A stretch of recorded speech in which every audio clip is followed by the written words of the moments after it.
No, you're not insane. I'm holding a set of Alienware headphones. But these were sent to me by someone who said, hey, do you want to do a set of UltraSones? And I'm like, UltraSone? Fuck yeah. So these are UltraSones rebranded as Alienware because, I don't know, he doesn't know what year, he doesn't remember. Mid-2000s. And yeah, they are. UltraSone has, I believe, and you know, they don't come up very often. And I wasn't going to turn down a set of UltraSones, even if they have that brand on it. But they are known for their sibilant highs, which these deliver in spades. They're also a little lacking in low end, which for a closed headphone of this design is pretty shocking. It actually hurt, the highs hurt from here.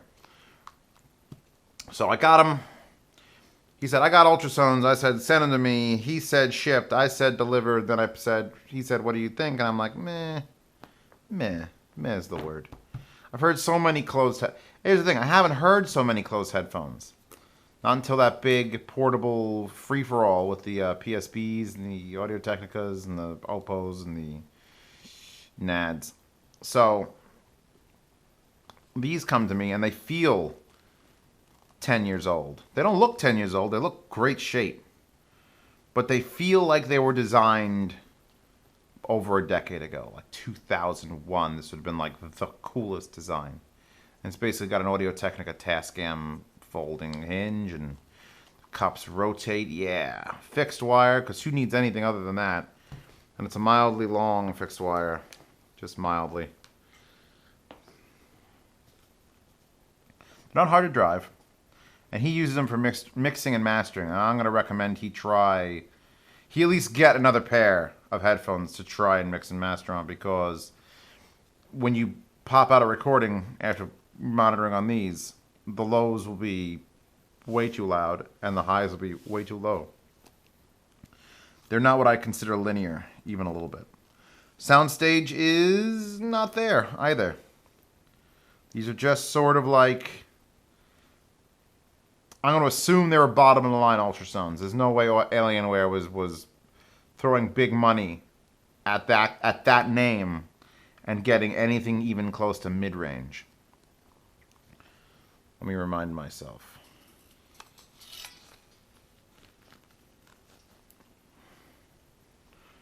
I could feel bass. That's the weird thing. I could feel it. It's like I hear there's like a throaty, but it never comes across. It never just comes across as there's good bass in these.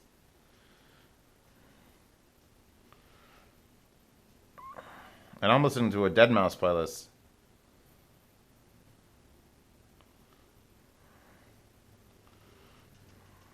Yeah, if I put up the volume high enough to hear bass, the highs, I think these headphones might be equipped with knives that come out and just stab you in the ears. I don't know. I haven't seen it happen.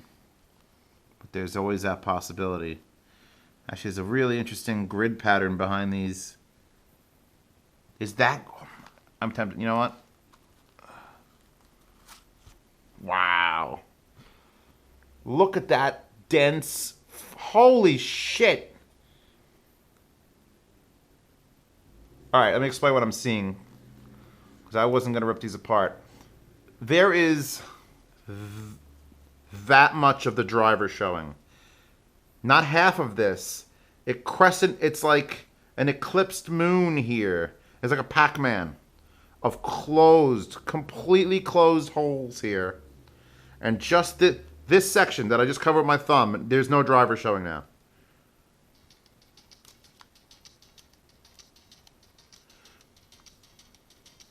So you know how sibilant those drivers have to be to cover 2/3 of them?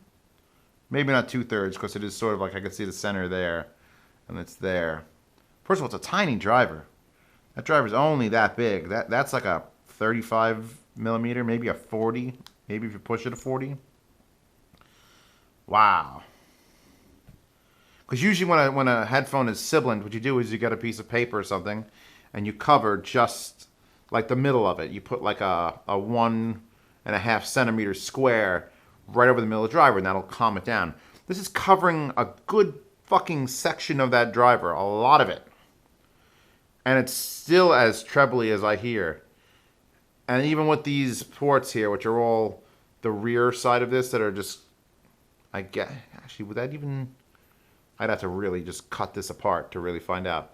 But even with these, the low end can't happen. So wow, that's the most I've ever seen a driver covered. I don't know if you guys can even see that. There's just a silvery, you can see the silver of a driver, and then there's all these holes completely blocked. It's completely blocked. They know what they know that they have something going on. They need to stop it. Yeah, so you can't buy these. This is a retro review, pretty much. Just wanted to get a set of UltraSones, and that's pretty interesting. If he comes to me and says, all right, well, what headphones should I buy instead of these for closed monitoring? HM5s will work. They're on their way out, too, as far as age. They've been disappearing from Amazon and from, God, what's the name of the site that sells them directly? I don't remember. I'll figure it out and put a link, probably.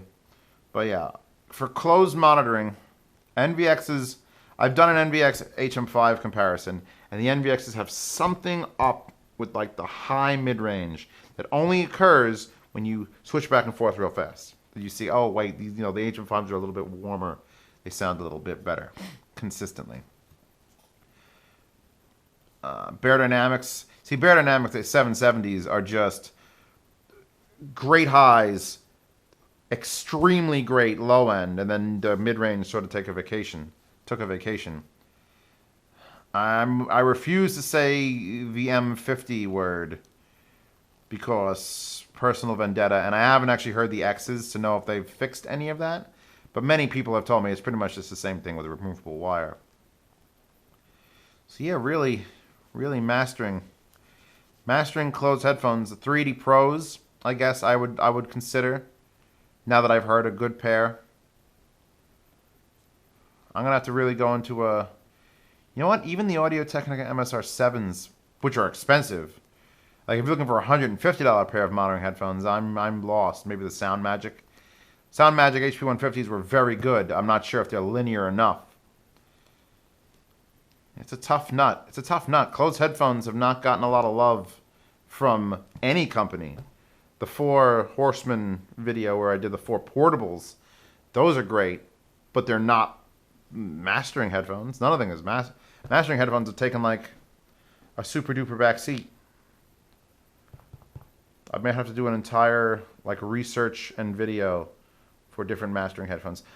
You know what? I'm going to use this video right now. If you have a set of Shores, the Shure headphones, everyone loves the 840s, I think they are. I'm guessing completely on that number.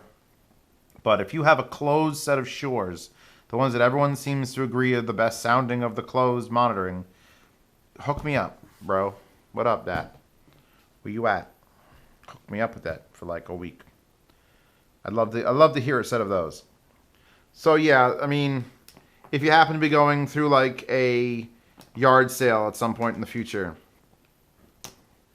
and you see a set of these bad boys lying around, and they want more than $40, don't bother. They're probably worth $40. $45, I could find you something better. Move on.